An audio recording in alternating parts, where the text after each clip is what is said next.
Hi there, Lee here from thecraftyspark.co.uk, and today I'm going to show you how to make a shadow box frame for a Halloween card. Now, you could do this as a card actually, or you could, if you wanted to, you could also do it as a picture. Put Stan behind it, yeah, that could work as well. But the one we're doing today, I am actually going to be using as a card eventually, so this is the one I'm going to show you how to do. Now, I'm starting off with my cardstock, which measures 12 by 12. And the frame I'm going to be making is going to be 1 inch wide by ½ inch deep. Okay, so to start with, I'm going to score at 1 inch, 1.5, 2.5, 3. Okay, and then the same, the other side, but going backwards. So 11, 11.5, whoops, had a bit of a wiggle on the card there, and right, so 11, 11.5, 9.5, and 9. And then we're going to turn the card 90 degrees and do the same again. I've just realised I've got all red ink still on my fingers where I was inking up last night. Sorry about that. Where was I? Yes, right, off I go again. So 1 inch, 1.5, 2.5, 3. From the other side in, 11, 11.5, 9.5, and 9. So what I've actually done there, that first score line on either side is my width. The second one is my height. Okay. Now, it's quite important to remember which one's which, because now once you've done those score lines all the way around the edge, you've got a couple more score lines that you need to do. And this one is going to be at 4 inches because we've done a 1 inch, a ½ inch, a 1 inch, a ½ inch. So we're back to 1 inches again. But I'm only going down to that second score line. So from 4 inches, just down to the second score line. Same on the other end, so I'm going 1 inch across because I've done 1 inch, ½ inch, 1 inch, ½ inch. So 1 inch across, just down to that second score line, no further. Turn your card 180 degrees this time, so right the way round and do it the same thing again. So going by 1 inch to 4 inches, so from 3 to 4, down to your second score line, across an inch, so from 9 to 8, down to your second score line. Okay, now that's all our scoring done. Let me just move that out of the way. And now, scissors, where's my scissors gone? There they are, one pair of scissors. Right, we are going to cut, do you know what, I'm going to draw on this so that you can see. I do it on this side because you won't actually see it this side once I've finished. If I just mark those score lines in, and then you can just see where I'm going.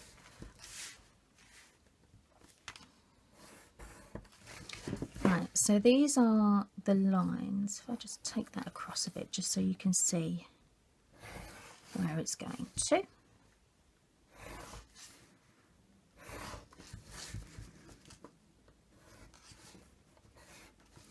Right, these are the lines that we've just scored. Okay, now what we're going to do is we are going to cut down, across, down, across. So we're going to get rid of all this. That's all going to go. But we are also going to go across this one. So this is going to be a diagonal line. Okay, and that bit's going to go as well. All right, so if I cut that out, and you'll see what shape we're left with. In fact, I'll turn it around this way, it'll be easy. So we're going to cut down to the second line, diagonal across to the third, down to the fourth, and then completely.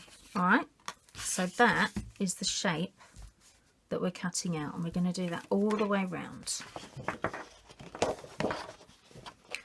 So down to the second line, oops, diagonal across to the third, down to the fourth, and right the way across. Down to the second line, diagonal to the third, down to the fourth, and across. And the last one, whoops, down to the second, diagonal across to the third, down to the fourth, and straight across. So this is the shape we are now left with. Now, before I actually start building my frame, I want to make a picture to go in the middle there. And the size I'm going to be left with obviously is going to be decided by where my folds are. But to make things easier for me and to get a cleaner finish, I'm going to measure inside that. So our interior score lines, and I have got there 6 inches. You probably can't see that actually because I've got a black ruler. Do I have another ruler? Yeah, there we go. That's better, isn't it? There. So we've got 6 inches by 6 inches. Now, that's not actually going to be the final working space that I'm going to end up with, because I need to take into account the width of my frame, and the width, as I said earlier, is 1 inch. So I need to take off 1 inch all the way around. So my 6 inches is actually going to end up 4. Okay, but in the middle there, I am going to, yeah, we'll use this one. I'm going to cut a piece of paper using my wonderful trimmer, which is going to be, whoops, let's turn it over so I can see the measurements properly, 6 inches by 6 inches, so that it fits just nicely inside that square. Now the rest of my picture is actually made up with some die cuts that I've done from the howl-o-ween, which is quite a fun little set, which it looks like the children have ran off with actually, because I can't find it. Oh no, they haven't, they brought it back. There it is. The Halloween trick or treat set. Isn't that good?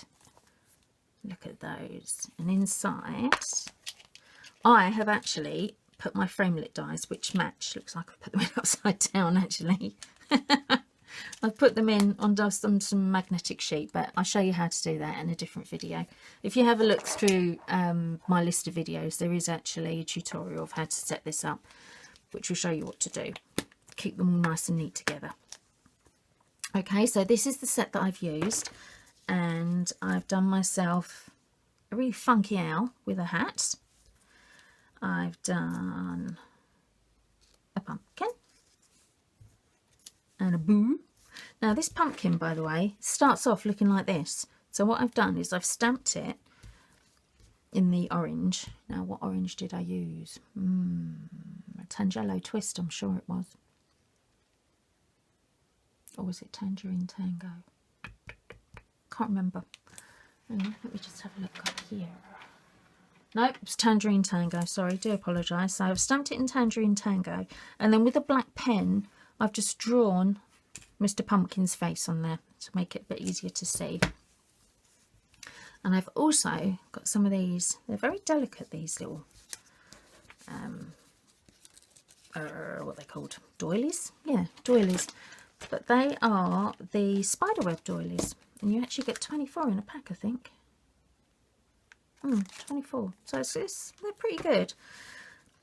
Look a bit spidery that way, obviously, but if you turn it over, it's white. So I can see that actually being used quite a lot on some pretty designs, not just Halloween-y designs. Quite like that. Right, so I Oh, I get sidetracked far too easy, don't I? Yes, I know what I was saying. That's going to be my backing. So I'm actually going to stick that in first, because if that's already stuck in, like I say, it's going to make my finished article a bit neater. Look at those cool bats on the back, aren't they good? So, oops, let's just stick some snail on the back of that, just so that I can get it into place. Now it's striped, so you need to make sure it's as straight as possible. There we go. Right, now that's in place, we can start burnishing. So let's get these folded round. Burnish all those score lines that you've done, and then we can start actually building the frame. Oh,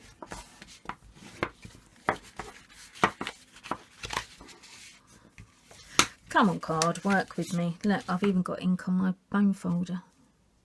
Oh, what a mess. Never mind. Oh, I do enjoy myself when I'm crafting. My children moan at me for making such a mess, but I enjoy it.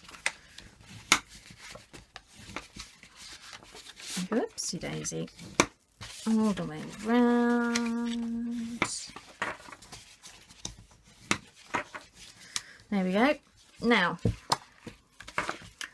next thing we're going to do is put some tape on. Whoops, let's move that somewhere because I'm going to end up breaking that, aren't I?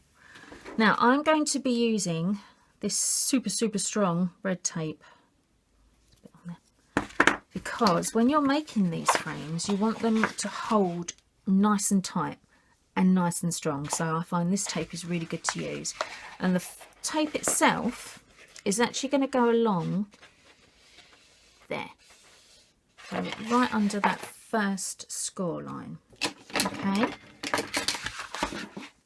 That way, when we turn it over and we actually stick it down, it's going to give a nice, neat, tight finish. If you put it too near the other edge, you'll find that your frame actually gapes open a bit and it won't sit as tight as you want it to. So make sure it's nice and close on the edge. And it just gives you a neater finish. Oops, stick it down, obviously, otherwise it's not going to work.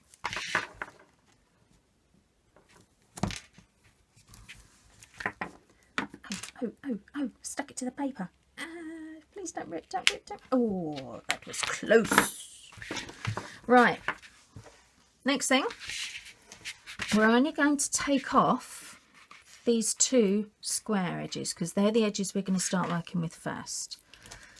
So if we pull those back, whoops, peel them off.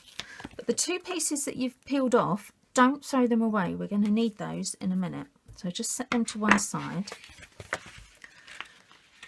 Now, when you're folding this in, you want to make a nice tight, I hope you can see that and it's in focus. Let me just check. I've got to stand up to check. That's it. That way around. There we go. Ah, there. Look. That's the angle I need to be at. So nice and tight. Make sure that's folded in nice and tightly before you stick it down. Okay. If it's not folded in tight enough, you'll stick it down and you'll have a very wonky looking box frame. Alright, so stick it down, push it down nice and firm. Do the same on the other side. So you've got both of your sides in nice and tight. You need two hands really to do this, otherwise you end up making it a bit wobbly. There we go. So we're nice tight frame. Alright. Now before we do the each end, this is where the clever bit comes in. I'm going to use a slightly narrower tape for this bit. You need to cut off some pieces of tape and stick them along that diagonal. Oops, that one was a bit too long. But stick them along the diagonal. Okay. Now I've lost the end of the tape. So just on that diagonal line. Now I'm on the inside of the box now, as you can see. So this is why you don't put them on until you've actually built your box, because you could end up inadvertently sticking them on the wrong side, she says, from experience. I thought I'd be really clever and do it all in one go a little while ago to try and save some time, and oh dear. Oh, it didn't work at all. So we put that on there like that, and then, now this is a tip from Amanda Bakes on a crafts bar, who I believe did actually design these box frames. I might be wrong. If I'm wrong, I do apologise, somebody correct me, but I think it was her. But you put them on and we peel off the tape. Now this is, whoops, again, saving all your little bits. And the little bits that you just peeled off, we're now going to stick them on, but as tabs, so they actually hang out of that diagonal. And this is why, you'll see in a minute, why you needed to keep your others, because I've run out. So if I just snip some of this off.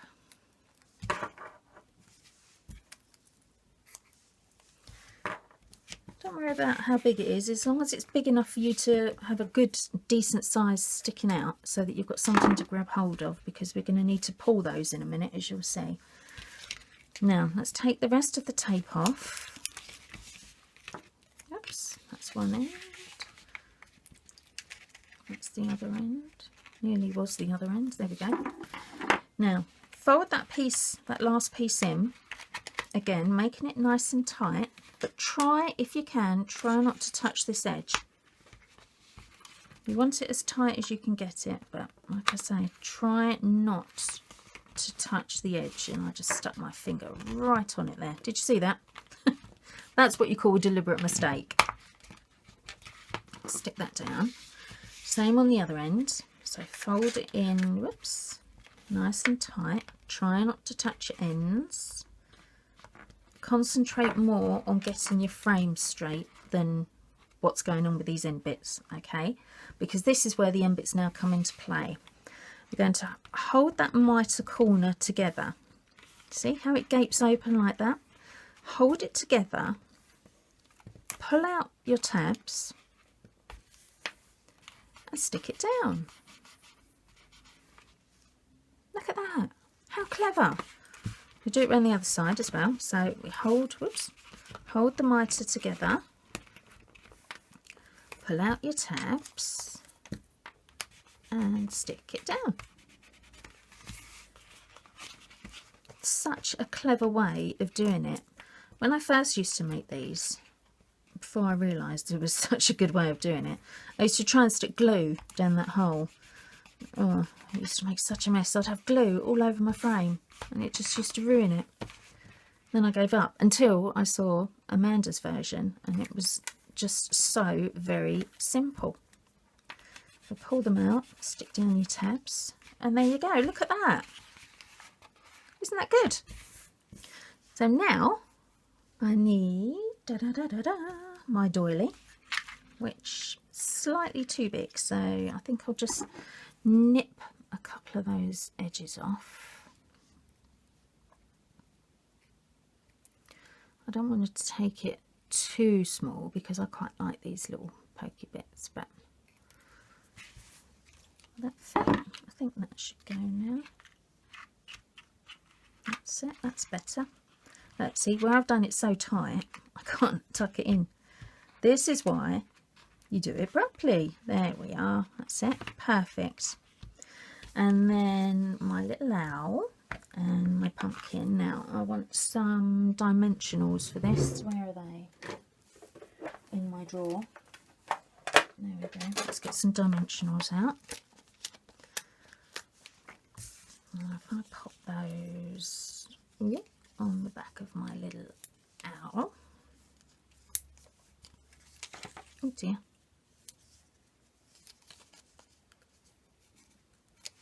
So easy to use these dimensionals. The backing just peels off them so well. but at the same time they're really strong. Very, very good. Now he hopefully is going to stick out. Yes, it did it, he did it. There's a clever little owl.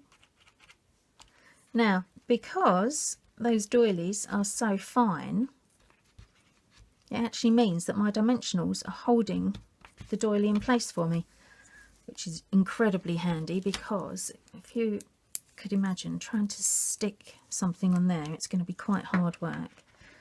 Yeah, that's, can be holding a pumpkin. There we go. And let's pop this on with some glue dots, because I'm going to put this actually on the frame itself.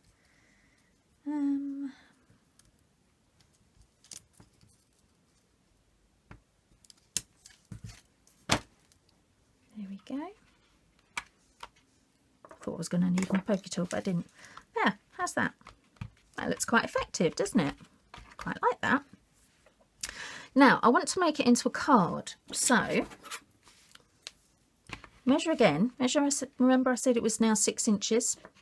There we go. Look, 6 inches by 6 inches. So, what I'm going to do is grab myself, bin to the background, another piece of cardstock, 12 by 12 cardstock, and where did I put it? Oh, it is. I'm actually going to cut this down to 6 inches. Oops, left the leg down on that. No, I haven't put it up. That's better. So I'm going to cut this down to 6 inches and then score it, or cut it. Whoops. Let's do that one again. Oh dear, wrong one. Score it. That's better. 6 inches. Oh, it's all good fun, isn't it? Right, there we go. Where's my bone folder gone again? Fold that over.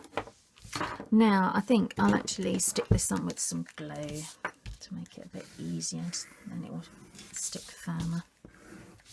What I'm going to do is I'm actually going to stick that frame onto my card base that I've just sliced up. There we go. How's that? Let's just make sure that's nice and straight. So, stick it down.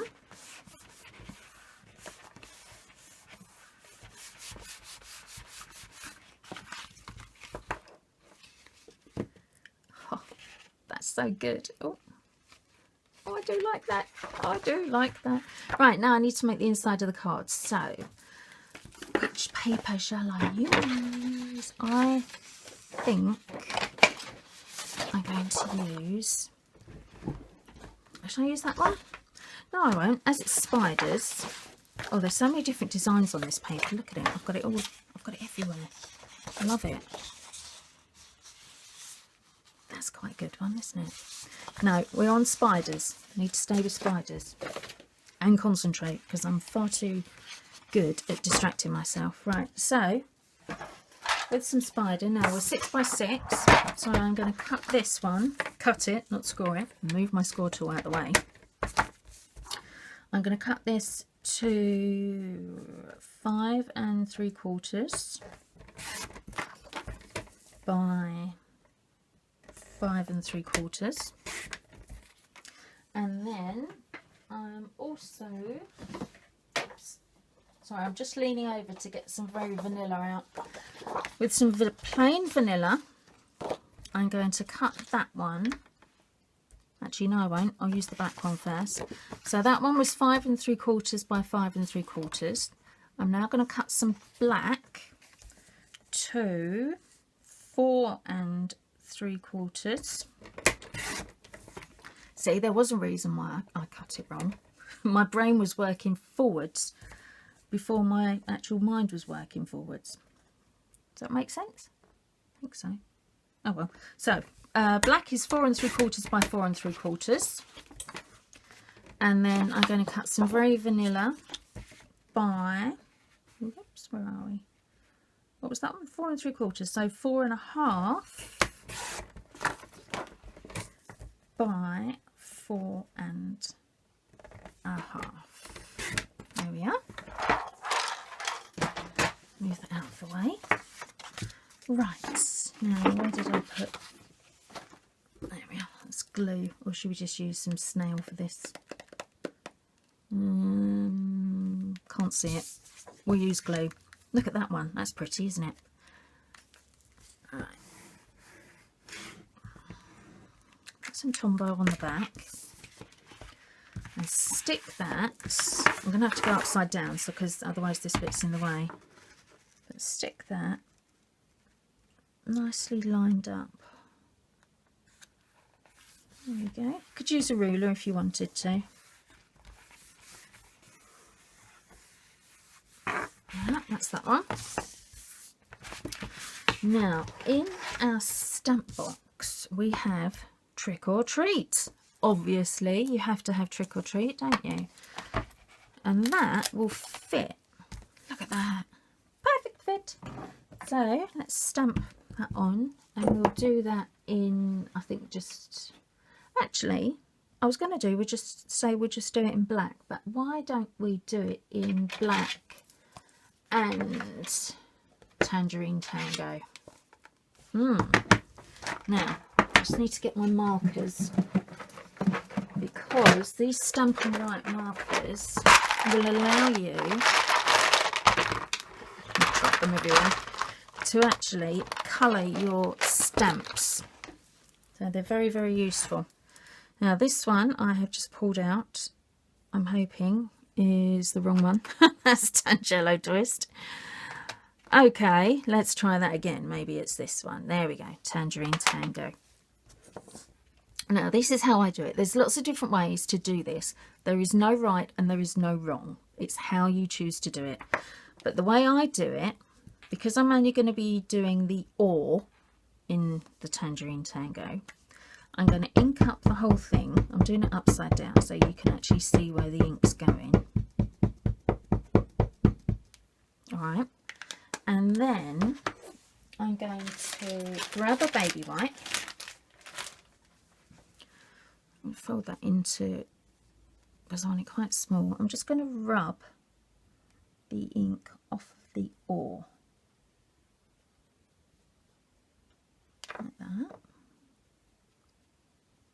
There we go. And then I'm going to dry it. Oops, just trying to reach the cotton buds. Just dry it off with the cotton bud. And then I'm going to colour it with my marker. And that way I can actually have different coloured words.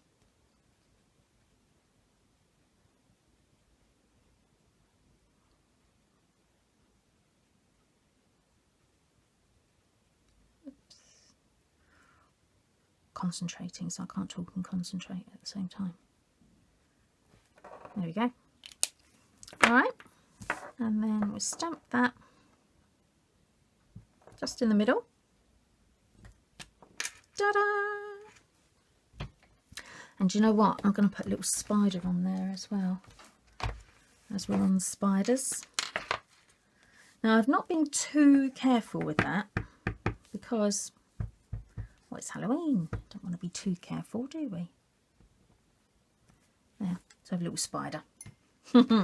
He's cute, isn't he? I like him. Right, let's move those out of the way. I've got a bit more room. Let's stick this in as well.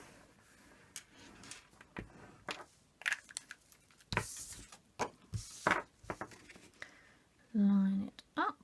Now, if you're going to be stamping insides of your cards, I would always recommend stamp first, then stick. That way, if you get it wrong, you've not messed up your whole card. A bit more Tombow on the back there. Make sure you've got your card up the right way, which we have.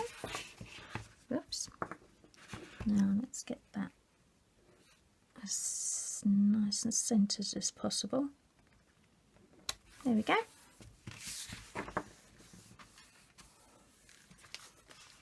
In fact, I'm going to make that just a little bit crooked while that glue's still a bit wet. She says trying to push it with her fingers. There we go. That looks better. Oh wow, I like that. So there you have it, one Halloween box framed card. Trick or treating. All right, all the measurements that you're going to need to make this are all going to be on my blog, thecraftyspark.co.uk. The paper, if you want to buy that paper, is called Happy Hauntings, I think it is, but it will be on my blog anyway, so that you can use all that, and then you've got your stamp set as well. But everything will be there for you. All right, so thank you for watching. Bye.